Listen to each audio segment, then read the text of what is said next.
தாய் வீடு மே 2026. தன் சமூகத்தை மனதார நேசித்த உன்னத மனிதர் மனுவல் ஜேசுதாசன். எழுதியவர் கிம் ஆண்டனி ஸ்டாசியோக். தமிழில் குயின்டஸ் துரசிங்கம். வாசிப்பவர் உங்களில் ஒருவன் அன்டன் ஃபீலிக்ஸ்.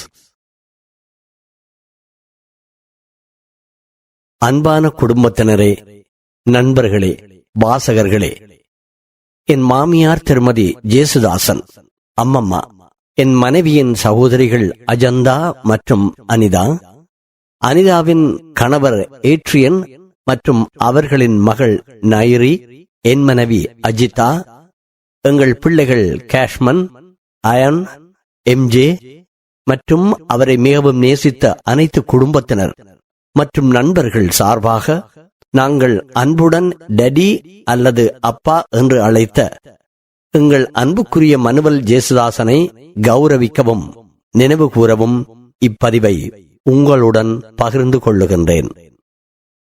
எனது மாமாவான மனுவல் ஆசீர்வாதம் ஜேசுதாசன் அவர்களது இறுதி நிகழ்வில் கலந்து கொள்வதற்காக உலகெங்கிலும் இருந்து பயணம் செய்து வந்திருந்த மக்களை கண்டதில் நாங்கள் மிகவும் மகிழ்ச்சி அடைந்தோம். மேலும் அப்பாவின் அற்புதமான வாழ்க்கையை நினைவு கூறவும், துயரத்தில் பங்கு கொள்ளவும், அவரின் வாழ்வை கொண்டாடவும் நீங்கள் அனைவரும் எங்களுடன் இருந்ததை அவர் உண்மையிலேயே நன்றியுடன் ஏற்றுக்கொண்டிருப்பார் என்று நாங்கள் நம்புகின்றோம். ஏற்கனவே உங்கள் அனைவருக்கும் தெரிந்தபடி அப்பா எல்லா வகையிலும் ஒரு சிறந்த மனிதர். அவர் 78 ஆண்டுகள் ஒரு நிறைவான உயிரோட்டமான வாழ்க்கையை அன்பு, குறிக்கோள் மற்றும் மக்களுடன் இணையும் அபாரமான திறன் ஆகியவற்றால் நிரப்பி நிறைவாக வாழ்ந்தார். 50 அற்புதமான ஆண்டுகள் அம்மம்மாவுடன் திருமண பந்தத்தில் இருந்த அவர் எங்கள் குடும்பத்தின் இதயமாக திகழ்ந்தார். எப்போதும் எங்களுக்கு முன்னுரிமை அளித்து எங்களை உற்சாகப்படுத்தி அமைதியும் நிலையானதுமான அர்ப்பணிப்பு என்ன என்பதை வாழ்ந்து காட்டினார். அவர் தனது 3 மகள்களின் வளர்ச்சியில் மகிழ்வடைந்தார். ஒரு மருத்துவராக குணப்படுத்தலில் தன்னை அர்ப்பணித்த அஜந்தா, ஒரு வழக்கறிஞராக நீதிக்காக போராடி அவரது அடிச்சுவடைகளை பின்பற்றிய அஜிதா மற்றும் ஒரு முன்னணி ரியல் எஸ்டேட் நிறுவனத்தின் தொழில் முனைவு வணிக நிர்வாகியான அனிதா ஆகியோரை கண்டு பெருமிதம் கொண்டார். அவர் தனது மகள்களையும் கேஷ்மன், அயன், நைரி மற்றும் எம்ஜே ஆகிய 4 பேர குழந்தைகளையும் மிகவும் நேசித்தார். அவர்களும் இங்குள்ள அவரது மருமகன்களும் அவருக்கு மிகப்பெரிய மகிழ்ச்சியாக இருந்தனர். அவர்கள் வளர்வதை பார்ப்பது, கதைகளை பகிர்ந்து கொள்வது மற்றும் குடும்பத்தின் இளைய தலைமுறையினருக்கு சந்தோஷத்தை கொடுக்கின்ற, சிரித்து மகிழ்கின்ற, அறிவார்ந்த அப்பாவாக இருப்பதை அதிகம் விரும்பினார். அவர் விலங்குகளையும் நேசித்தார். குறிப்பாக பல ஆண்டுகளாக தங்கள் வீட்டிற்கு மிகுந்த மகிழ்ச்சியை கொடுத்து வந்த ஷாஷா, தோலா மற்றும் மிக சமீபத்தில் மைரோ ஆகிய வெவ்வேறு செல்ல நாய்களை நேசித்தார். இலங்கையில் யாழ்ப்பாண மாவட்டத்தில் உள்ள நாவாந்துறை என்ற ஊரில் பிறந்தார். அங்குதான் அவர் அம்மம்மாவை சந்தித்தார். திருமணத்துக்கு பிறகு அவர் ஆரம்பத்தில் இங்கிலாந்தில் சட்டம் படிப்பதற்காக அம்மம்மாவை விட்டு பிரிந்திருந்தார். அவர் இலங்கைக்கு திரும்பியதும் 1977 ஆண்டின் இனக்கலவரங்கள் அவரது வாழ்க்கை போக்கை மாற்றிவிட்டன. தனது தாய் நாட்டில் வழக்கறிஞராக பணியாற்றும் அவரது கனவுகளுக்கு அரசியல் சூழல் மிகவும் பாதகமாக மாறியது.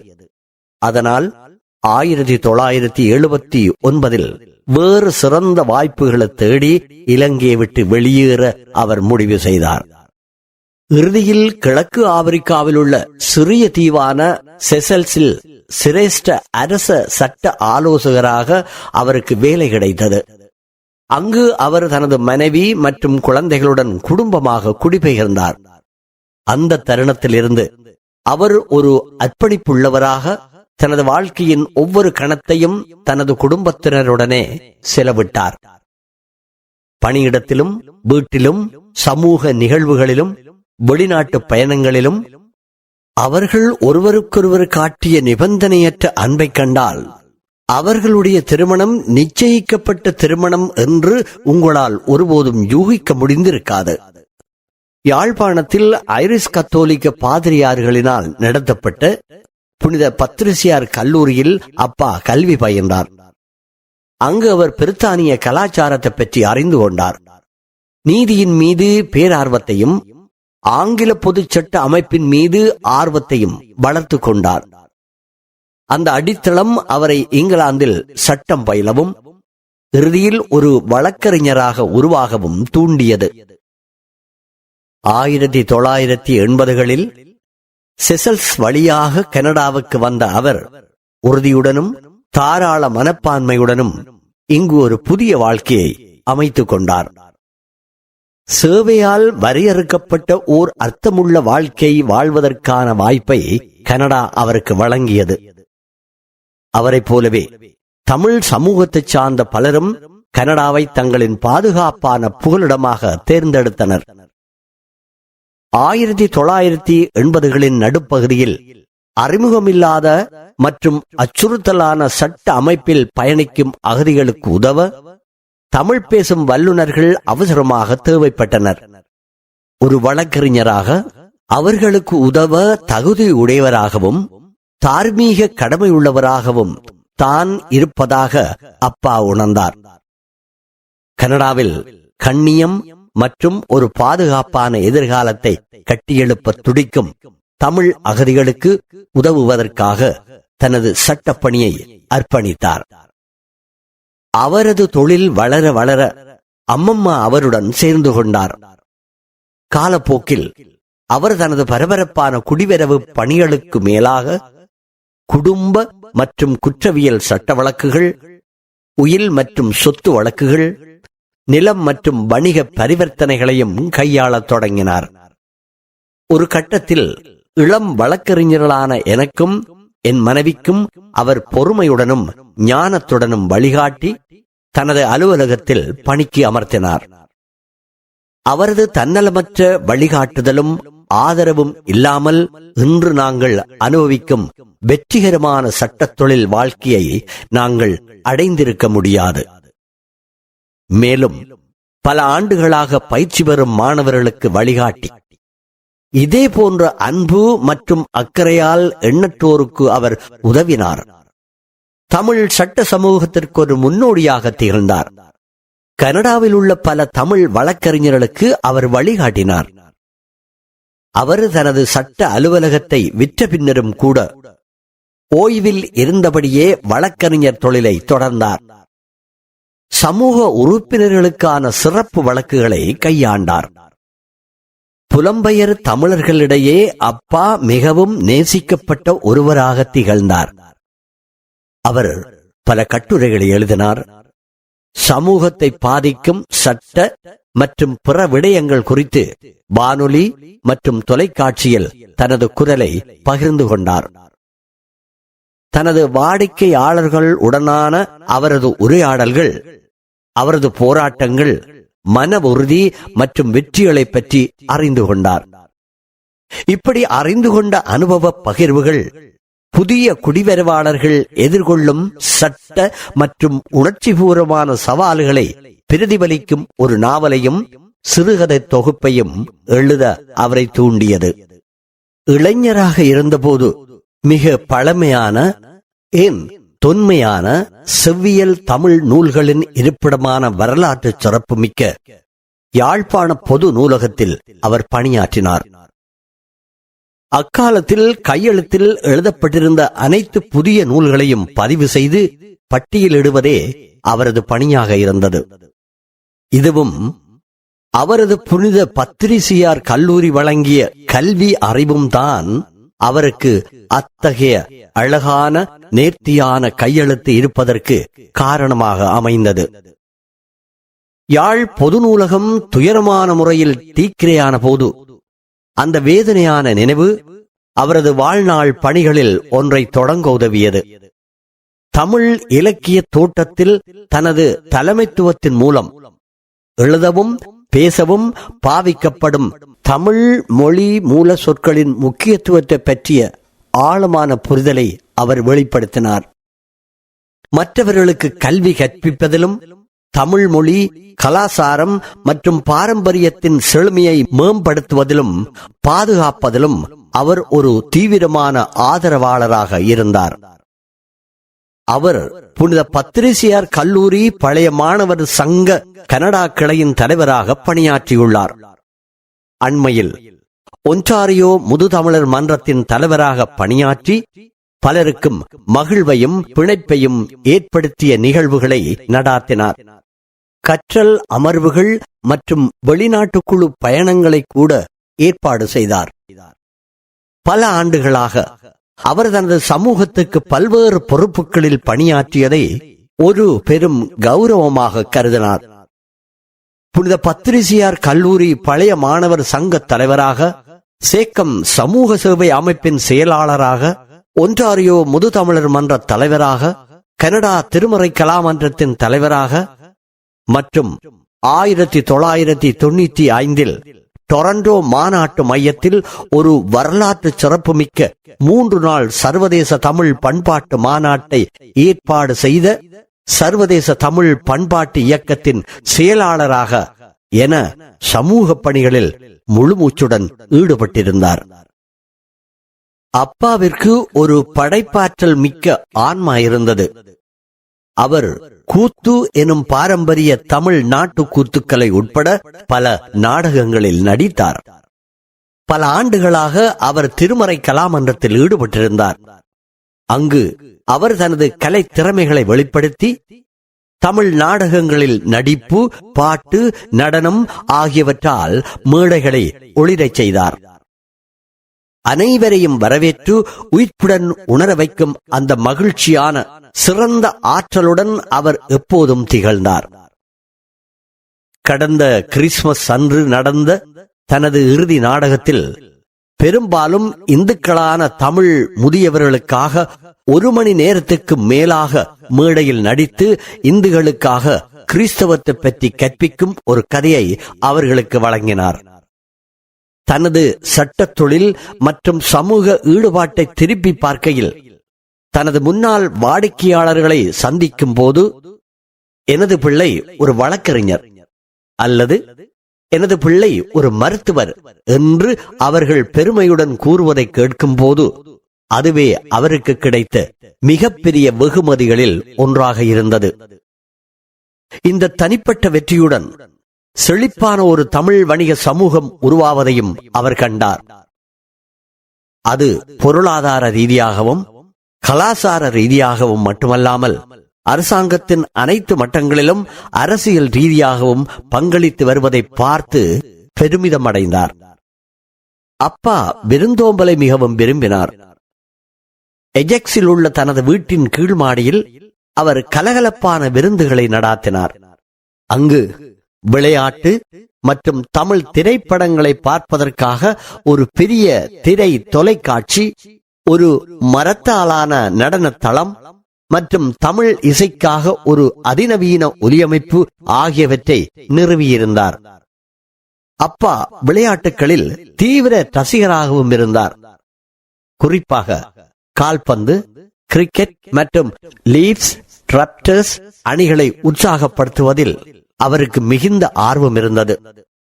2019 ராப்டர்ஸ் அணி சாம்பியன் பட்டம் வென்றதை குடும்பமாக அந்த நிலக்கீழ் அறை தொலைக்காட்சியில் பார்த்தது எங்களுக்கு சிறந்த நினைவுகளில் ஒன்றாகும். அவர் ஒரு அற்புதமான பிங் பாங் வீரராகவும் இருந்தார்.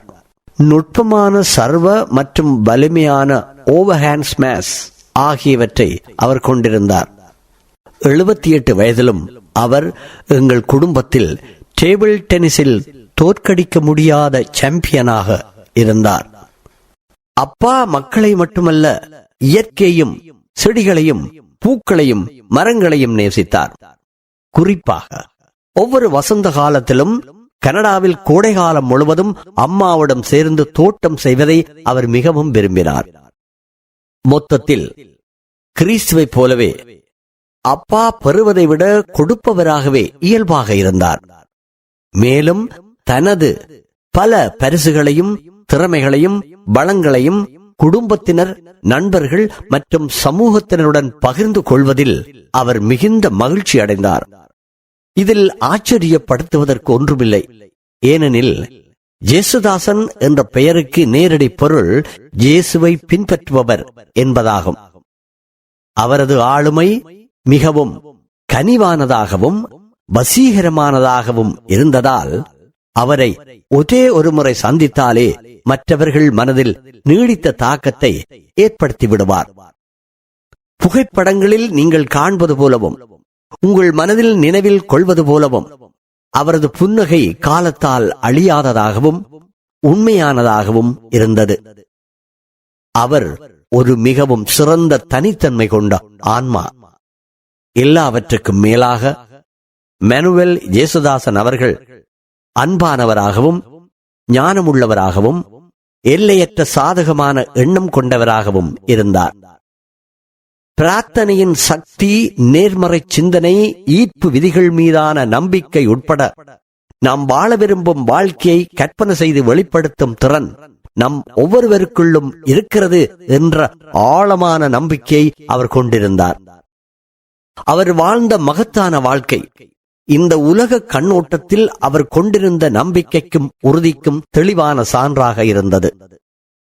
ஒரு குறிப்பிட்ட உதாரணமாக, டொரண்டோவில் ஒரு நெரிசலான குடியிருப்பில் தனது இளம் குடும்பத்துடன் வசித்து வந்த போது புடியா வீதியில் அமையவிருந்த தங்கள் வீட்டை பார்ப்பதற்கு முன்பே தனது குடும்பத்தின் இளமை பருவத்தை கழிக்க இருந்த வீட்டின் துல்லியமான வரைபடத்தை அவர் கையால் வரைந்தார். தனது மனதின் ஆற்றலால் கனவுகளை நனவாக்கும் தனது திறனை நினைவூட்டும் விதமாக அந்த வரைபடத்தை அவர் பல ஆண்டுகளுக்கு பிறகும் பாதுகாத்து வந்தார். அப்பா பிறர் சொல்வதை கவனமாக காது கொடுத்து கேட்கும் குணம், தனது நகைச்சுவை உணர்வு மற்றும் பரந்த உள்ளம் ஆகியவற்றால் மற்றவர்களை உற்சாகப்படுத்தும் ஒரு அருமையான வழியை கொண்டிருந்தார். கடினமாக உழைப்பது, சவாலான இலக்குகளை அடைய முயற்சிப்பது, சமூகத்துக்கு திருப்பிக் கொடுப்பது மற்றும் தன்னலமின்றி வாழ்ந்து குடும்பத்தை கவனித்துக் கொள்வது எப்படி என்பதற்கு அவர் நம் அனைவருக்கும் ஒரு உத்வேகமூட்டும் மற்றும் ஒளிமயமான உதாரணமாக திகழ்ந்தார். உலகெங்கிலும் உள்ள அவரது உறவினர்களும் நண்பர்களும் அவரது அன்பையும் ஊக்கத்தையும் முன்னோக்கி எடுத்துச் செல்வார்கள். தனிப்பட்ட முறையில் அப்பா எனக்கு ஒரு இரண்டாவது தந்தை போல் ஆனார். மேலும் என்னை தன் சொந்த மகனைப் போலவே நேசித்தார். பல ஆண்டுகளாக நாங்கள் ஒரு வலுவான பிணைப்பை வளர்த்துக் கொண்டோம். நாங்கள் ஒன்றாக பயணம் செய்தோம், விளையாட்டு நிகழ்வுகளில் கலந்து கொண்டோம், ஒன்றாக சட்டம் பயின்றோம், நாங்கள் படித்த புத்தகங்களை பரிமாறிக்கொண்டோம், ஒன்றாக சிரித்து மகிழ்ந்தோம், மேலும் பல குடும்ப நிகழ்வுகளை ஒன்றாக கொண்டாடினோம். அரசியல், வணிகம் மற்றும் சட்டம் உட்பட பல அறிவுசார் கருத்துக்களையும் நாங்கள் ஆர்வத்துடன் பகிர்ந்து கொண்டோம். நாங்கள் வெவ்வேறு பின்னணியில் இருந்து வந்திருந்தாலும், எங்களுக்குள் 30 வயது வித்தியாசம் இருந்தாலும், எங்கள் பிணைப்பு கலாசாரம், வயது, இனம், காலத்தை கடந்தது. நாங்கள் முதலில் சந்தித்த கணத்தில் இருந்தே அவர் ஒரு சிறப்பான மனிதர் என்பதை நான் அறிந்திருந்தேன். ஆனால் என் வாழ்வின் துணையாக இவரது மகளை நான் மணந்தபோது அவளுடைய தந்தை என் வாழ்வில் மிக முக்கியமான, செல்வாக்குமிக்க மற்றும் அன்புக்குரிய நண்பர்களில் ஒருவராகவும் என் சிறந்த நண்பர்களில் ஒருவராகவும் மாறுவார் என்பதை நான் சிறிதும் உணரவில்லை. அவர் மறைந்ததால் நாங்கள் உணரும் வெற்றிடம் மிக பெரியது. அவர் இல்லாமல் எதுவும் முன்பு போல இருக்காது.